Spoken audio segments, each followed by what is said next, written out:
안녕하세요. 예, 상황판단 박어령 강사입니다. 자, 오늘부터 총 5회에 걸쳐서 핵심 강의 진행을 하게 될 것입니다. 예고를 해드렸던 바대로 2011년부터 2015년까지 기출문제들에 대해서 빠르게 제가 그동안 기본 강의 때부터 쭉 강조를 했었던 독해의 패턴들, 방식들을 기준으로 하여서 각 기출문제들을 제가 처음 생각했을 때는 언어 유형, 법규 유형, 퀴즈 유형, 계산 유형 이렇게 유형별로 따로따로 분류해서 읽어볼까 했으나 여러분들이 조금 더 이제 현장 감각을 익히시려면 문항 순서 그대로 쭉 일단은 진행하는 게 맞을 거라고 생각했습니다. 그래서 순차적으로 쭉 문제들을 훑어보게 될 것이고요. 원래 계획상으로는 국립외교원, 2013년 국립외교원 문제까지 이제 포함을 시키려고 했으나, 한 회에 한 개년치 문항들을 다 다루는 것도 사실은 좀 빡빡하기 때문에, 이 부분은 제가 공지상으로는 나간 바가 있었기 때문에 약속을 드린 바죠. 그래서 여러분들이 이제 나중에, 당장은 좀 힘들 것 같고요. 제가 이 워크북 작업하느라고, 국립외교원 문제도 이제 정리를 하다가 좀 시간이 사실은 조금 쫓겼습니다. 그래서 그 관련된 문항에 대한 분석은 제가 별도로 동영상 촬영을 할 것입니다. 예, 핵심 강의가 끝난 이후에 최대한 빠른 시간 안에 한 12월 초 정도까지는 강의 진행을 제가 이제 단독으로 진행을 하여서 여러분 수강생분들께는 다 영상을 제공해 드리는 그런 형태로 진행해 보도록 하겠습니다. 국립외교원과 관련돼서 이제 추가로 핵심 강의 끝나고 나서 별도로 저한테 이제 질문하실 분들은 그럴 때 개별적으로 또 따로 질문을 하셔도 될 겁니다. 자, 그 다음 오늘 2011년 문제부터 해서 2015년 문제까지 쭉 다뤄볼 것인데요. 기본 강의 때부터 제가 강조했었던 언어, 법규, 그 다음 계산 도표, 그리고 마지막 퀴즈 파트, 각 문제별 어떤 방식으로 접근하셔야 되는가, 이 기본적인 어떤 그런 개념을 저와 함께 좀 정리해 오신 분들이라면 수업 따라오시기가 좀 편하실 수가 있을 것입니다. 그렇다고 해서 그 기본 강의 때 수업을 동참하지 못하셨던 분들이라고 해서 못 따라오는가, 당연히 그렇지는 않을 것입니다. 예, 여러분들은 일단 제가 강조드리는 부분이 다음 시간, 그 다음 시간 계속해서 반복될 것이라는 거, 이걸 염두에 두시면 이 틀을 여러분들께 이제 제가 이 5회 동안의 강의를 거쳐서 몸속 깊은 곳까지 이 방법론들이 현장에서 바로바로 활용될 수 있게끔 그 감각을 길러드리는 것을 목표로 하고 있다는 것을 좀 염두를 해두셨으면 좋겠습니다. 자, 이제 본격적으로 2011년 문제부터 살펴볼 것인데요. 2011년 문제부터 살펴보는 이유는 무엇인가? 5회 분량으로 짜여져 있기 때문에 5회치를 하는 거 아닙니까? 하실 수도 있겠지만 실제로 이제 기출문제를 쭉 보셨으면 2010년 정도까지는 아직 그 유형이 지금에 나오는 유형과는 좀 어긋나거나 좀 안 맞는 좀 다른 그런 형태들도 많이 있었습니다. 2011년부터 거의 비슷한 형태의 구도가 자리 잡혀서 지금까지 쭉 이어져 오고 있다고 이렇게 판단들을 하시면 될 거예요. 그래서 2011년부터 보는 것이 가장 유의미하다고 볼 수가 있을 것이고요. 자, 1번 문제부터 바로 살펴보도록 하겠습니다. 여러분들, 제가 행시사랑이나 이런 데도 이제 예고를 했던 것처럼 기출은 일단 한번 쭉 다 살펴보고 오신 거죠. 네, 그러한 전제하에서 수업을 진행해 나갈 것입니다. 첫 번째 1번 문제. 자, 텍스트 유형이라는 것은 여러분들이 딱 보시면 바로 확인하실 수가 있을 겁니다. 여러분들은 교재를 보셔도 되고 PPT 화면을 봐도 되는데 여기 칠판의 화면을 보셔도 되는데 1번 문제는 이거는 그냥 간단하게 정리하고 넘어갈 것이기 때문에 따로 정리는 안 했습니다. 그래서 여러분들 일단 교재를 보시길 바래요. 교재를 보시면서 설명을 드리겠습니다. 다음 글을 읽고 옳게 추론한 것을 물어보고 있습니다. 일단 형태만 딱 보셔도 이것은 법규형, 계산형 문제가 아니라 일반적인 언어적 텍스트 유형 문제라는 거 바로 확인하실 수가 있을 것입니다. 그러면 이제 언어 유형 문제에서 중요한 것은 이거죠. 여러분들이 익숙하신 분들은 어느 정도 체계가 잡히셨겠지만 언어 유형 문제를 의외로 어려워하시는 분들이 많으세요. 왜 어렵게 느껴지게 되는가? 어떤 정보가 실제로 중요하고 중요하지 않은지에 대한 판단의 어떤 기준이 정확하게 안 세워진 경우에 있어서는 그 모든 정보들을 다 한 번씩 꼼꼼하게 체크하고 넘어가야 될 것인가? 아니면 경중을 나누어서 어떤 것은 좀 더 주의 깊게 체크를 하고 어떤 것은 그냥 가볍게 읽고 넘어가도 될 것인가? 이것에 대한 판단의 기준이 정확하게 안 서진 경우에 있어서는 전체를 다 같은 비중으로 읽기가 쉽다는 것입니다. 그랬을 때는 제가 이제 관리반에서도 이제 말씀을 드린 부분이 있었지만 과부하가 걸리게 되는 것이고 그만큼 이게 이 과부하라는 것은 시간이나 어떤 에너지 소모 측면에서 여러분들께 부작용이 발생하게 되는 것이죠. 그래서 여러분들은 제시문을 보실 때 어떤 것이 문제가 되는가를 주의 깊게 염두에 두시면서 읽어 나가셔야 됩니다. 그것을 보여줄 수 있는 이제 첫 번째 문제 살펴보면 자, 1문단부터 쭉 읽어 나가시면 어떤 정보들이 등장하게 되는가? 기후변화의 원인과 관련된 진술이 나와 있습니다. 이 기후변화의 원인으로서 온실가스 농도의 증가라고 밝히고 있는데요.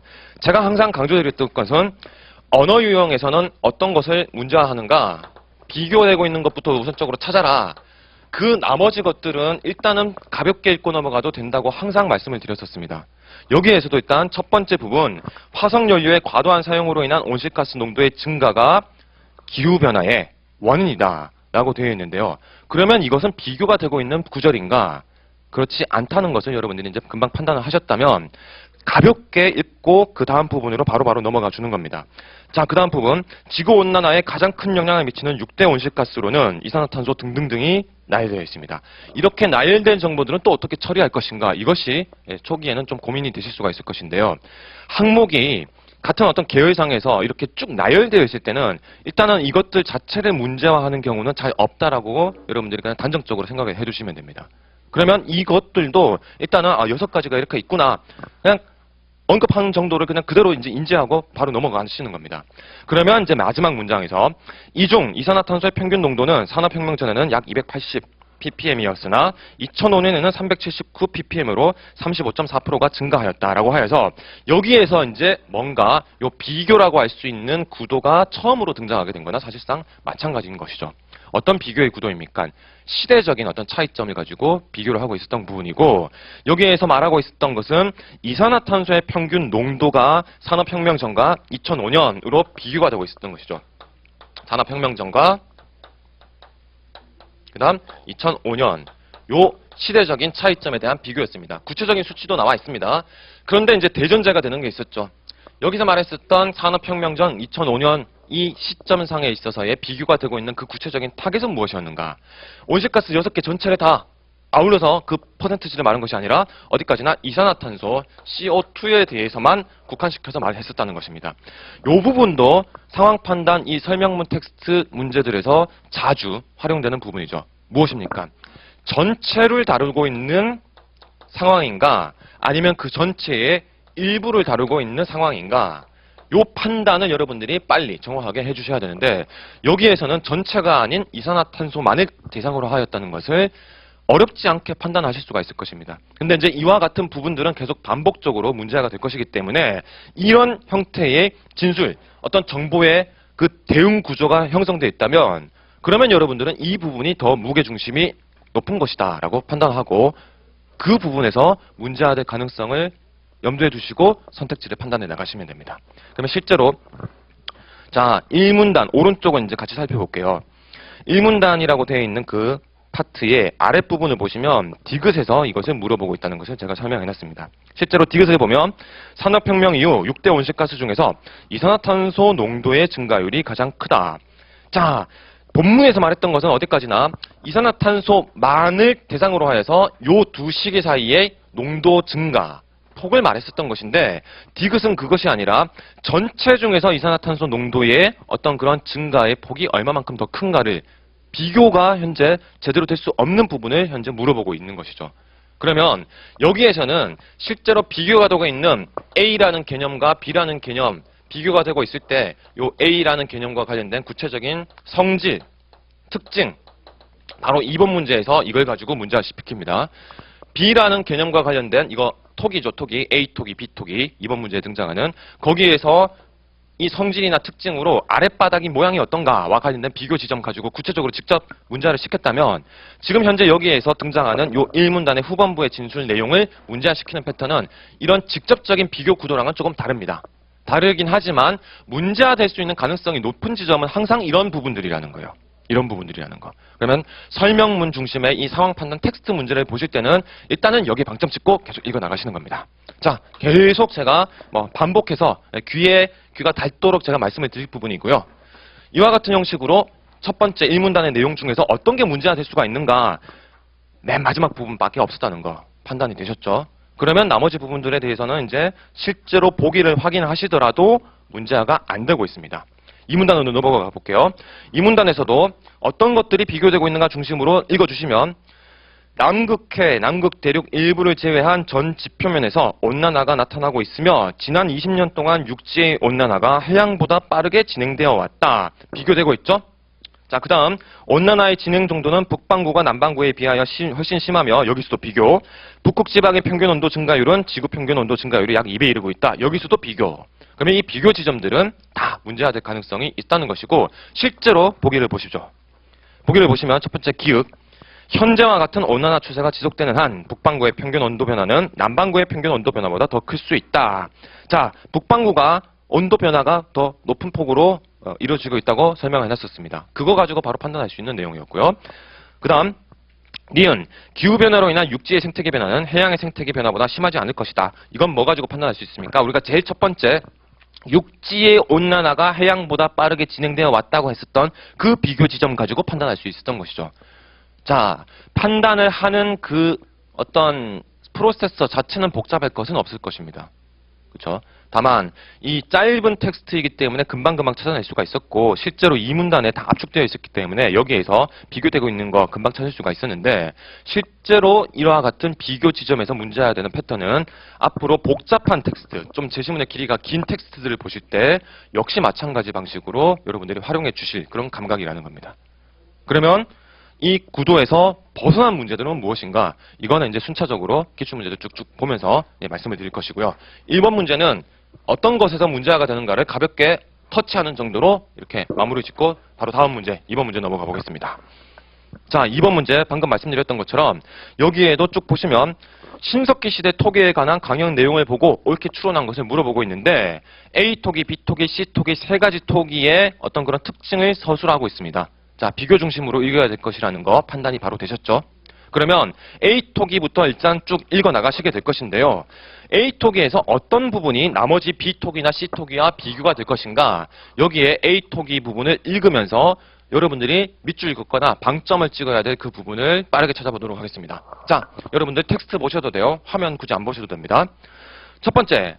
중부지방에서 출토된 이 토기는 전체적으로 보면 둥그스름한 팽이 모양의 곡선 형태를 지니고 있습니다. 이 토기를 보면 바닥이 둥그스름하게 되어 있어서 혼자서는 설 수 없습니다. 모래바닥에 무도 바르게 세워서 사용하든가 밑에 돌을 고여서 쓰러지지 않게 해야만 사용할 수가 있는 것이죠. 이거 다 무엇에 대해서 말하고 있는 거 아닙니까? 내용적으로 3개의 문장이 등장했습니다. 이 3개의 문장이 다 하나의 어떤 그런 형태상의 특징을 그대로 쭉 이어서 설명하고 있는 것이죠. 그러면 여기에서 핵심은 바로 이 토기의 모양이 팽이 모양으로 이런 형태를 띠고 있다는 요것에 관련된 그 타겟 지점이 있었다는 것입니다.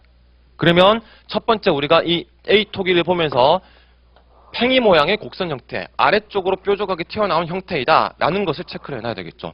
3문장에 걸쳐서 반복되어서 그 특징을 진술하고 있기 때문에 이것은 중요한 내용이라는 겁니다.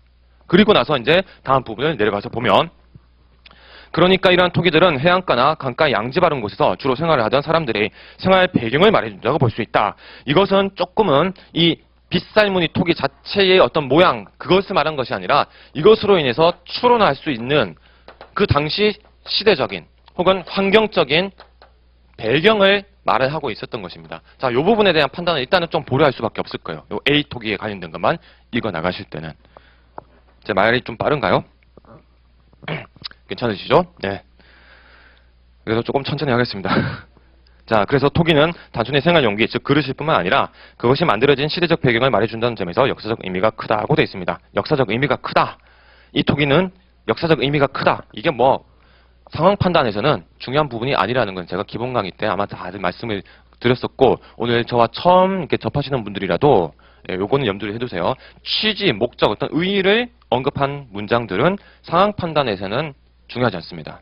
문제가 안 되기 때문에요. 그래서 여기에서는 이 빗살무늬 토기가 관련된 그 내용은 이제 후반부에 나오게 되고요.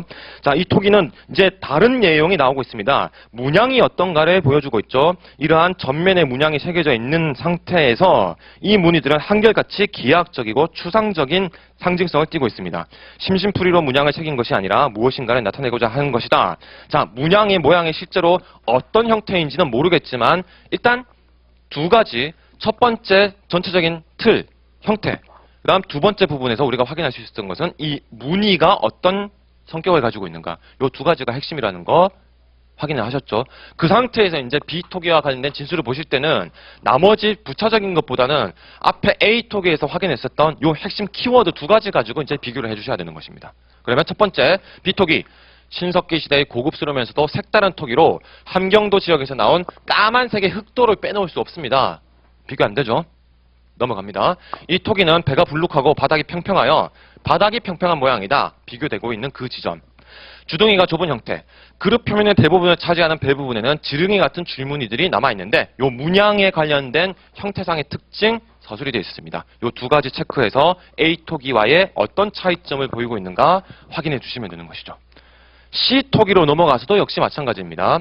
C토기, 부산 영선동 표총에서 출토된 이 토기는 조용성이 뛰어나 눈길을 끈다. 계란 반쪽을 잘라놓은 것 같은 아담하고 동구스름한 곡선적 기형과 거기에 직선화된 띠무늬를 대담하게 덧대어 잘 조화시켰습니다.